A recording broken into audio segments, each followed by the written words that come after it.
Hey, Driven Youth. Well, this is our third installment of the Exile Challenge. This is Daniel chapter 3. I hope that you have been reading through the book of Daniel. And if not, I encourage you just to open up the Bible in your free time today and read Daniel chapter 3.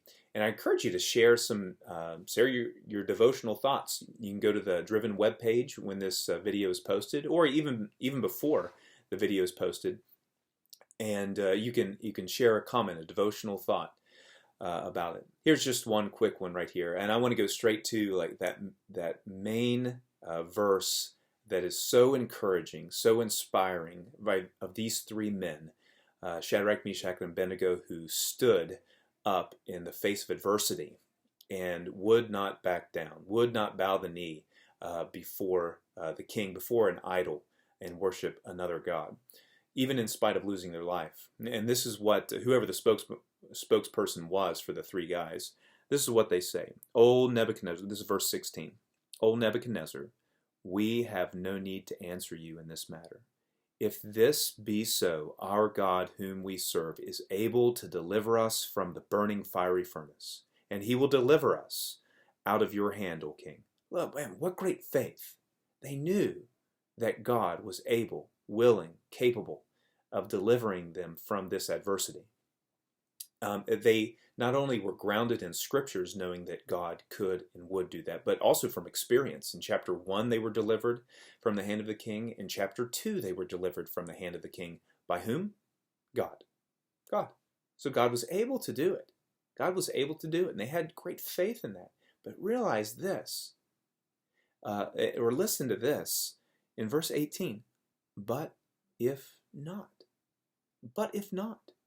If God will not, or will not save us from your wrath, be it known to you, O king, that we will not serve your gods or worship the golden image that you have set up. Wow! Even if God won't rescue us, we won't worship your gods. We won't bow down before your idol. And the question is for us is, do you have that kind of faith? That no matter what the circumstance or the adversity that comes your way, rich, poor, death, life,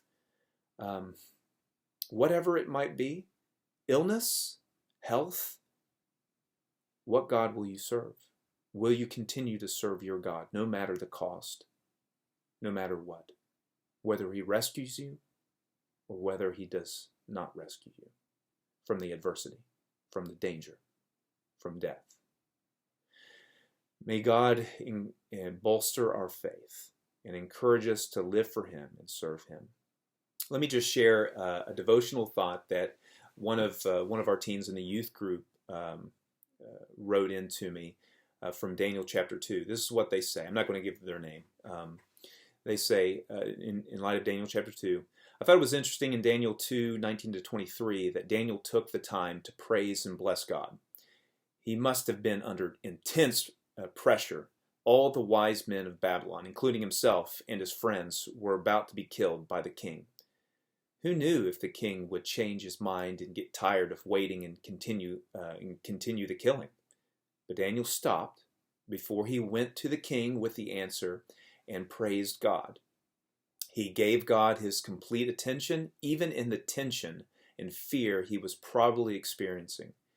If we can trust God to give us the answers to our problems, we can take the little bit of extra time to praise him for his providence. That's great. So thankful for that. That was encouraging to hear. So I just want to encourage everybody, go online to the Driven webpage and you can make a comment there. You can also make a comment on YouTube as well. Probably and also on Facebook. You can make comments there, and I'd love to read those out to everybody. I won't share your name, but so good comment, good devotional thought. The next thing, somebody asked a question about Daniel chapter 2. They asked a question about what does the statue actually represent? And they had several questions, but I'm going to try to narrow it down. What does the statue actually represent? And what's the time frame of all this? In Daniel chapter 2, the statue, you have the head of gold, you have kind of the body of silver, thighs and stomach of bronze, You have the legs, probably the shins, I guess, of iron, and then the feet of a mixture of iron and clay. So what is this representing? So in the text here, in verses 36 onward, Daniel gives the interpretation of it. So the head of gold, it clearly says in verse 38, Nebuchadnezzar, you are the head of gold. And that's in reference to not just Nebuchadnezzar, but the kingdom of Babylon. So the head of gold is the kingdom of Babylon. And then we see that another kingdom inferior, so the chest and the arms is another kingdom, but it's an inferior kingdom. And I want to say that that kingdom is the Medo-Persian kingdom that took over Babylon. They captured Babylon and took it over. The legs of bronze is the next kingdom, still an inferior kingdom, which was Greece, when Alexander the Great rushed over and took over the Medes and Persians. The kingdom after that is the Iron Kingdom, the strong kingdom that things just break upon, is the Roman Empire. Now, the Roman Empire it has two legs there, and the Roman Empire was actually broken up in two, the East and the West. It's interesting. And then we have the feet of mixture of iron and clay. And that's just the continuation of the Roman Empire. And in fact, I would say that that is the empire that we're in right now. So in my opinion, the Roman Empire did not die. It was kind of taken over. And then even when Charlemagne was crowned king in 800 A.D., he was known as the Holy Roman Emperor. Is the Holy Roman Emperor. So the Roman Empire continued on and continues today, and it's just mixed up in Europe and even in the United States, I would say. But it's a broken kingdom, and so we're living in that time. So what are we waiting for now? We're waiting for the big stone to come and crush the kingdoms of this world, and that's going to happen when Jesus returns after the 7-year tribulation. This is in the future still.